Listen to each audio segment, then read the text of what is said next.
कंवारी ननद। अंजलि की उम्र लगभग 30 साल हो चुकी थी।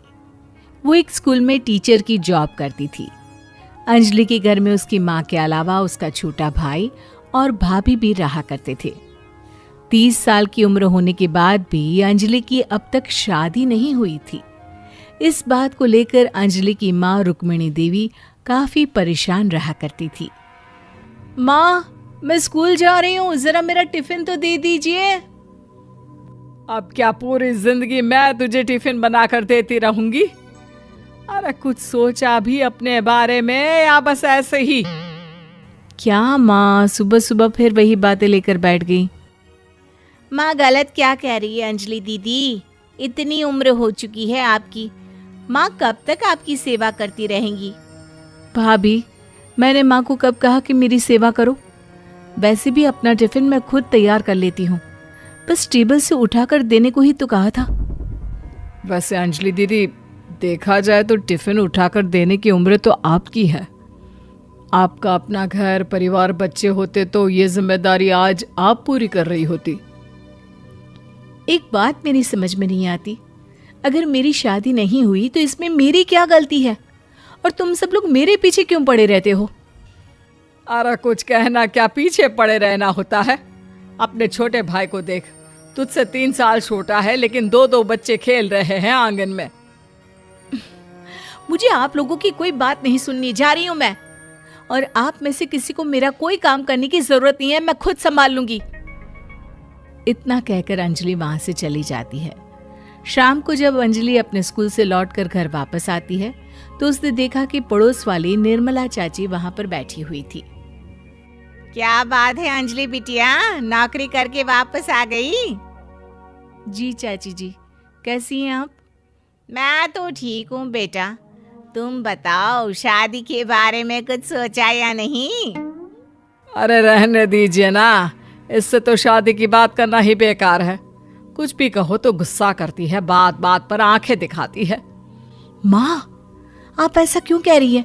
मैंने कब आप पर गुस्सा किया? अरे अंजलि बेटा, तुम्हारी माँ ठीक ही तो कहती है। 30 की होने आई हो, अब तुम्हें भी शादी वादी कर लेनी चाहिए। चाची जी, आप तो ऐसे कह रही हैं जैसे शादी करने से मैंने मना किया हो।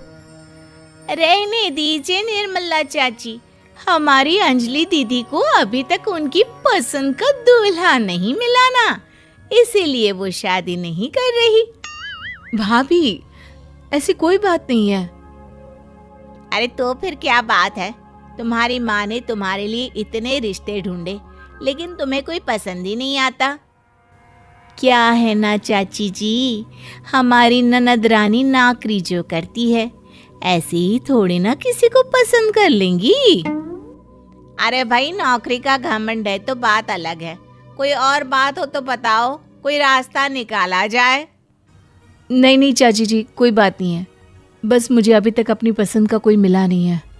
सुन लिया आपने, इस लड़की के तो पर निकल आए हैं और इतनी उम्र में अपनी पसंद का कोई मिलेगा भी नहीं इसे।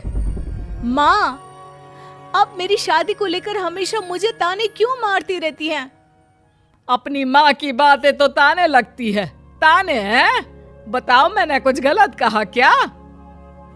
देखो, ये सब छोड़ो, मेरी दूर की बुआ का बेटा है, उसकी अभी शादी नहीं हुई है, उम्र होगी कोई 34-35 साल। आप कहें तो बात आगे बढ़ाऊं? अरे हाँ हाँ, क्यों नहीं, ये भी कोई पूछने की बात है। अरे जल्दी से लड़के को यहाँ बुला लो। माँ, आप मुझसे पूछे बिना मेरी शादी की बात करने जा रही हैं और मेरी उम्र 30 भी पूरी नहीं हुई है। निर्मला चाची कह रही है कि वो लड़का 35 साल का है। अंजलि दीदी, आपको क्या लगता है इस उम्र में कोई फिल्म का हीरो आएगा आपके लिए? देखिए, अब पसंद और नापसंद की बात तो रहने दीजिए, पसंद करने की उम्र तो आपकी निकल चुकी। अब तो जो भी मिले उसी से शादी कर लीजिए, इसी में भलाई है। तेरी भाभी बिल्कुल ठीक कह रही है। अब जैसा रिश्ता मिले उसके लिए हाँ कर देना, ताकि हम भी गंगा नहाए। ठीक है, चलिए मैं उस लड़के को कहती हूँ, वो कल ही अंजलि को देखने आ जाएगा। अगले दिन निर्मला चाची के दूर का रिश्तेदार अंजलि को देखने उसके घर आता है। उसका नाम था अजय। अंजलि जी, तो आप नौकरी करती हैं, वो भी स्कूल में? जी हाँ, मैं स्कूल में टीचर हूँ। हमारी बेटी बहुत होशियार है। अरे पढ़ने लिखने में इतनी होशियार है, इसीलिए तो इसकी नौकरी लगी है स्कूल में। अब हाँ हाँ ठीक है आंटी जी, ज़रा मुझे भी तो बात करने दीजिए आपकी बेटी से। जी पूछिए ना, क्या पूछना चाहते हैं? अंजलि मैडम, ये तो बताइए कि आपने अभी तक शादी क्यों नहीं की? बस ऐसे ही, कहीं कोई रिश्ता पसंद नहीं आया इसलिए। लेकिन क्या मैं आपसे पूछ सकती हूँ कि आपने शादी क्यों नहीं की? अंजलि, क्या कर रही हो तुम? लड़कियों को इस तरह की बातें नहीं शोभा देती। रहने दीजिए आंटी जी, आपकी बेटी काफ़ी पढ़ी लिखी है, मैं उनके सवाल का जवाब दे ही देता हूँ। वो क्या है ना, मुझे भी अभी तक अपनी पसंद की कोई लड़की नहीं मिली। अच्छा, कोई बात नहीं। वैसे आपकी तनख्वाह कितनी है? कितना कमा लेती हैं महीने का? जी यही कोई 25,000 महीने। बस 25,000? इतने से क्या होता है? इतने से तो आजकल घर भी नहीं चलता। आपके कहने का क्या मतलब है? अरे मैं तो ये सोच कर आया था कि नौकरी वाली लड़की है, आराम से 40,000 कमाती होगी। माफ कीजिएगा, आपका और मेरा रिश्ता नहीं हो सकता। जी कोई बात नहीं, मुझे भी आपके साथ शादी करने में कोई इंटरेस्ट नहीं है। अंजलि, किस तरह की बात कर रही हो? घर आए रिश्ते को ठुकरा रही हो तुम। दीदी, अब इस उम्र में आपको इतनी अकड़ नहीं दिखानी चाहिए। अच्छा खासा रिश्ता हाथ से निकल गया, कहीं ऐसा ना हो कि जिंदगी भर कुंवारी ही रह जाओ आप। कुछ दिन और ऐसे ही निकल जाते हैं और अंजलि की शादी कभी नहीं होती। अंजलि के परिवार वाले बिंदास उसे ताने मारते रहते हैं, लेकिन अंजलि एक बड़ी नौकरी की तैयारी करती है और उसमें सिलेक्ट होने के बाद अंजलि को एक बहुत बड़ी नौकरी मिल जाती है। अब तो दीदी के नखरे और भी ज्यादा बढ़ जाएंगे भाई। अब तो इतनी बड़ी नौकरी जो लगी है, अब इनकी शादी होने से रही। माँ, मुझे नौकरी के लिए दूसरे शहर जाना पड़ेगा।